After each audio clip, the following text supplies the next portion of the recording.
Welcome back to another episode of ROC Boys football. The transfer portal is heating up, and I this is going to be one of the craziest off seasons in college football history. Just the transfer portal. A lot of these second and third year guys were recruited during COVID.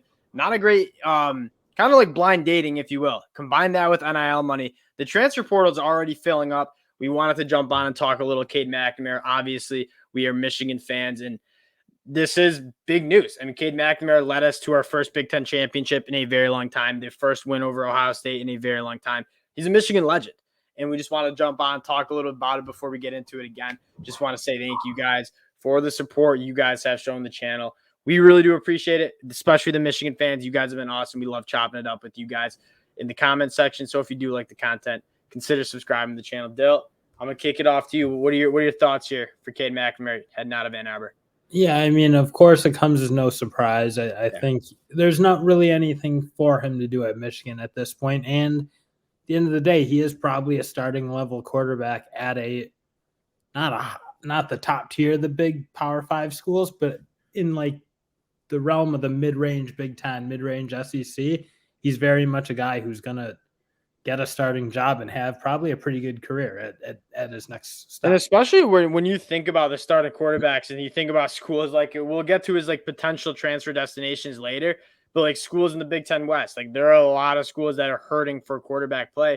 I'm with you. He's not an elite level, and that's why JJ got the job, is because of the athleticism, because of the ceiling that JJ has. He's the younger kid. You can kind of build around him a little bit more versus Caden.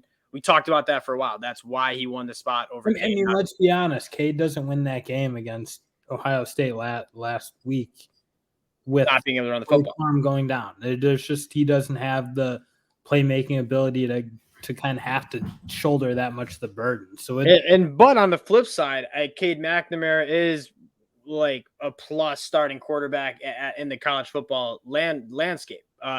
I think a decent comp for him is like Sean Clifford. Like he's probably not going to win any national titles, but he's a pretty damn good starting quarterback. And a lot of teams, they don't have good starting quarterbacks, which can kind of get us to the next, as a Michigan fan, like forever indebted for what he did. He came in during that COVID season and kind of rewrited that season a little bit. And then obviously what he did last year, bringing us a Big Ten title, bringing us a win over Ohio State, like he was part of the crew that set the new standard at Michigan football. And yeah, I'm happy that he's going somewhere where he can go get on the field and show that he can still ball, because we all know he can. Yeah, no, like in a lot of cases, I think when guys leave your school, you're a little bitter, and no bitter here. Sometimes you're rooting against players who transfer out.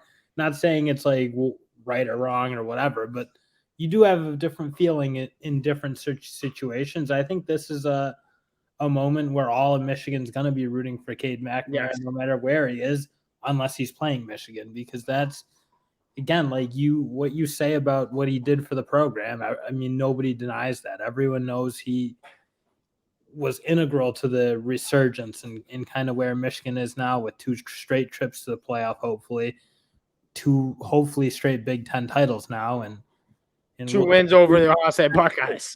Couldn't do that for 20 years at the end of the day. So obviously forever indebted to Cade, and will certainly be rooting for him if he ends up wherever he ends up.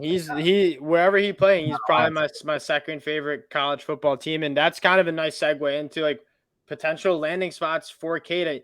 This was one of the years where I think you just saw like the quarterback differential. Like teams that had quarterbacks had good years. And I mean, like, especially when you look at the Big Ten, which it really does, like, when you think about Cade McNamara's skill set, like above average arm, above average arm might be generous, but a solid arm, a very good game manager, not necessarily the best athlete, not a quarterback that you're going to put a lot on his plate to be like a playmaker, extend plays. That being said, very good game caller, very good game manager. And when you look at teams at the Big Ten West, teams like Iowa, Minnesota, they were missing that in a big, big way. Or you think it would make sense? In my mind, it makes a lot of sense for him to maybe go and take a look at some of those Big Ten West teams that have quarterback spots. Iowa's already getting a lot of attention. That's a very possible destination. Wisconsin is certainly a destination, I think.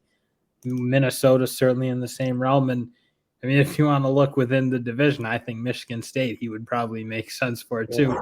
Not that I think I hope he doesn't go there.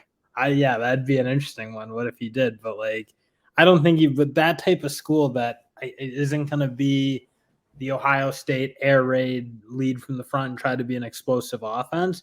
I mean, Kentucky and the SEC, I think would make a lot of sense for a Cade McNamara, a team that is certainly sick of the turnovers. And in what Levis had in talent, he certainly lacked in being able to manage a football team and win football games, because you've just been a very disappointing season for that team. But like, again, you look at those type of squads, I think certainly many of them would want a piece. Even a Notre Dame, where he was committed to before he flipped it to Michigan, I could definitely see them wanting to get him back for a year as they kind of enter their new era. I could see, I mean, like him, Drew Pine, and Tyler Buckner. I mean, Cade McNamara might be your best option out of those guys.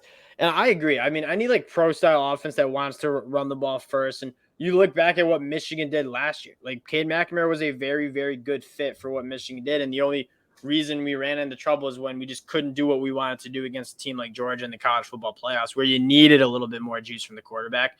And Cade just didn't have that. But again, like you said it best, teams that are not going to put too much on the quarterback's plate from a athletic arm talent standpoint.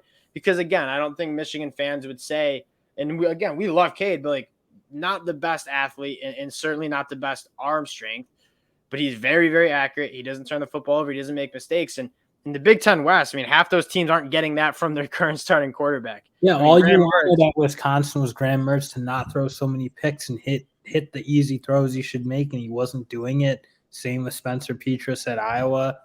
And obviously you've had a very unstable situation at Minnesota. So you're looking at a lot of teams that, could benefit a lot from what Cade did. I think also, like, not to take away the fact the guy, he is a winner. Like, when he came into the Michigan season and they were horrible in the COVID year, he did start to make them make winning plays. I don't know.